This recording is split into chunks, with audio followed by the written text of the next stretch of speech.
How bizarre. How bizarre. How bizarre. Who remembers that song? Big in the 90s? All right. It is bizarre. But you know what? It's getting a little bit normal. All these crazy cases against Donald Trump, and they are crazy. They are without merit. It is my responsibility, however, to address these things the way few others are doing.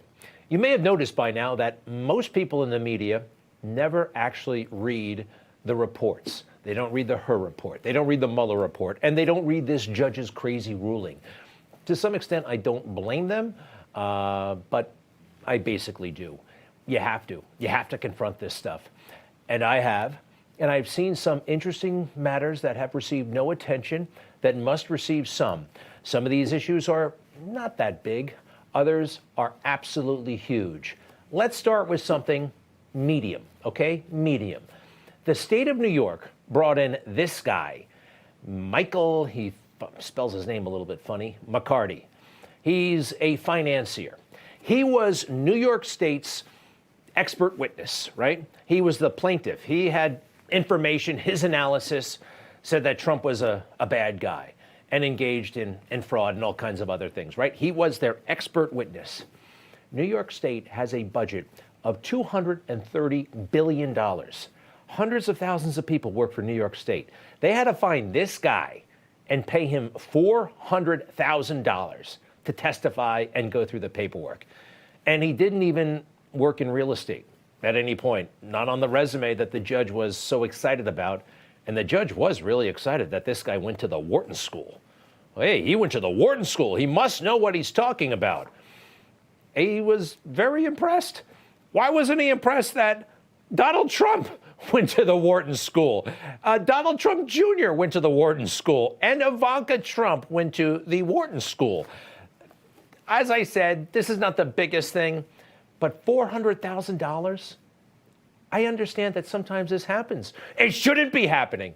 The government should not be paying people that kind of money. If they don't have their own experts to do it, maybe it's not worth doing.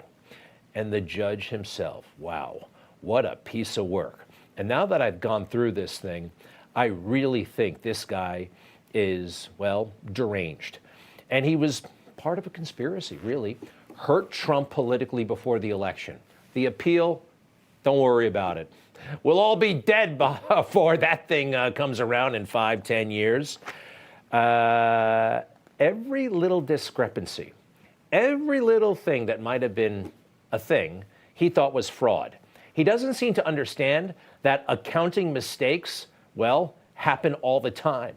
The government does them to the tune of many, many billions, sometimes trillions of dollars. In the accounting industry, actually, they generally recognize that mistakes happen, and many of them, actually most of them, 82% are considered accidental by academics, business academics. 82% are accidental. Anyway, back to the judge. He is convinced that anything that Donald Trump did, that if there's a discrepancy or if there's any room for debate, it must be fraud. Well, I think he's the fraud. And I actually think he's lying in this opinion, and I'm about to show you. Donald Trump is the part owner of two buildings, 555 California Street in San Francisco, seen in the first Dirty Harry movie, by the way, and 1296th Avenue. Donald Trump owns 30% through Vornado. Vornado is the company. Donald Trump has a 30% stake in that, all right? Now, according to the judge, this is really bad that Donald Trump considers this cash. Every year, Donald Trump's interest in the Vornado partnership was included in the cash portion of his SFC, falsely indicating that it was at his disposal and that it was liquid, when it clearly and contractually was not. Now, look at that word. You see? Cash. Cash is in quotes. Remember that. Next, please. The Trump Foundation from the SFC's cash assets, okay? He's always talking about cash, just the word cash. Well, I have the SFC. This is the statement of financial condition for Donald Trump from the Mazars accounting firm. And by the way, they are a piece of work. I'll get to them later. This is what Mazars said about the Vornado Trust. Page 1 of this thing. Take a look. Cash and cash equivalents, escrow, reserve deposits, and prepaid expenses. The judge took that word cash by itself, but the column, the whole entry is for cash and cash equivalents. Later in this report by the accounting firm Mazars, funds in the amount of 8.4 have been escrowed pursuant to the terms of the loan in place as of June 30th, 2019. This asset is reflected in this financial statement under the caption escrow, reserve deposits, and prepaid expenses. Back to that initial column, cash and cash equivalents, escrow, reserve deposits, prepaid expenses. Really? You're going to try to ruin the guy over this? I think, Judge, you should be ruined. That was very, very misleading, what you did with the cash, right? That's a little game you're playing, isn't it? These would be good questions for prosecutors, right? Attorneys, government attorneys. You ever notice that whenever they have the chance to talk to the media, they run away? I'm deeply proud to stand shoulder to shoulder with them. Thank you very much. Why Florida, sir? Why did you decide to bring... These women and men are public servants of the very highest order, and it is a privilege to work alongside them. Thank you. Why didn't you charge any of the other co-conspirators in this matter? Do you worry this gets back? The rule of law applies to all of us, equally, fairly, and justly. Thank you. Why did they run away? Why, a big moment, you're indicting somebody, you just got some sort of conviction, you got a judge to agree with you. Don't you take some questions? No, because they can't handle questions. They don't have to worry about it really because the media stink these days. But these are not good people. These are not good people.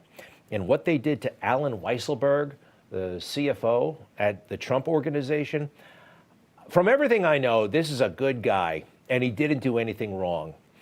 And I think the prosecutors knew that too, but they were out to get him. This is Mark Pomerantz. The book that he wrote, the stuff that this guy admitted to. He's a former federal prosecutor who volunteered to help the Attorney General and the District Attorney in New York, his own free time, to help find a way to get Trump. So this is his suspicion about Weisselberg, okay? Let's start with that. We suspected there were skeletons in Weisselberg's closet, if only because he had worked closely with Trump for decades. How about that, huh? Is that evidentiary? Does that sound like blind justice? It gets worse, a lot worse. The audio version of his book where he boasts about trying to get Trump. Kerry and I also discussed calling Weisselberg's lawyer to fire a warning shot over his bow. We could say that we might be coming after Weisselberg without specifying what we had on him, which was very little at that point, in the hope that he would get scared and fall into our laps as a witness. That's like KGB stuff, right? That's not America. And the hope that he would get scared and fall into our laps as a witness. Shame on these people. This is Gestapo stuff. And it gets worse. It really does. Look at some of the nonsense these guys have pulled on American citizens. I heard about an episode in which a federal prosecutor had invited a potential cooperator to meet and had set up an elaborate charade, creating a mock war room with file cabinets, supposedly, but not actually, filled with incriminating evidence. The prosecutor had gone so far as to stage a fake telephone call, pretending to have received a call from his boss about the potential cooperator, and responding with, "Yes, I'm with him now. Okay, but I think we should give him one last chance to help himself."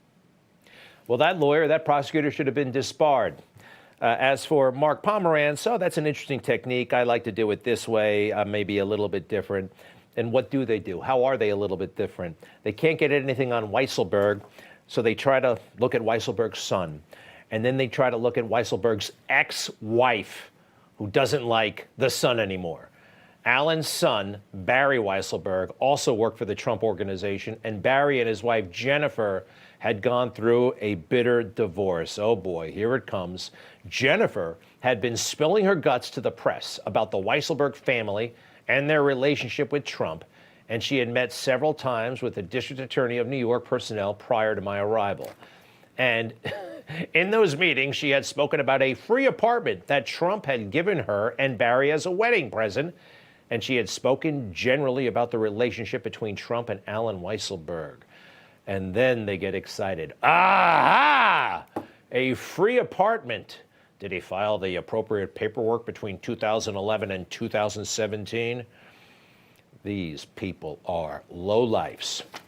Now, let me go to the accounting firm Mazars. Is that what they call themselves? Mazars? They famously dumped Trump as a client.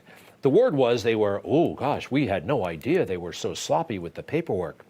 Now, it looks like they were intimidated and scared by the general culture, the climate, especially post-January 6th. You may remember, Trump politically seemed to be dead meat, right? Except if you watch this show, I knew everything was going to work out.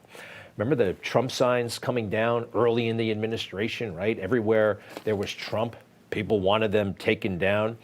So after January 6th, of course, Twitter and Facebook, it's closed to Donald Trump. Everything seems closed to Donald Trump. Corporate America turns their back on him. Hey, something else in this trial from last week that ended. The penalty is odd. Yeah, you heard about the $450 million, but it's a 3-year ban from running companies in New York. That's not a lot of time. It's interesting, right? The $450 million and only 3 years? Is this like a Freudian slip in sentencing? They realize that this is no big deal. How about the Suns? They only got 2 years, a 2-year ban, a $450 million fine and 2-year something. It's literally not adding up. When it's really serious, Michael Milken, who remembers the financier, right? Great big fine and a lifetime ban. He had a lifetime ban from the securities industry. It goes on like this. Theranos, Elizabeth Holmes, remember her? She's in jail right now. A 90-year ban from the federal health programs for what she did. Shkreli, the farmer bro, lifetime ban from the pharmaceutical industry, order to pay $64 million. Pete Rose, lifetime ban from baseball. They actually understand very deep inside that they don't have the goods on Trump, all right? And that judge, that strange judge, what was he thinking, huh? What's going to come out on this guy? How is this all going to play out? I don't know exactly, but it's going to be spectacular. Trust me.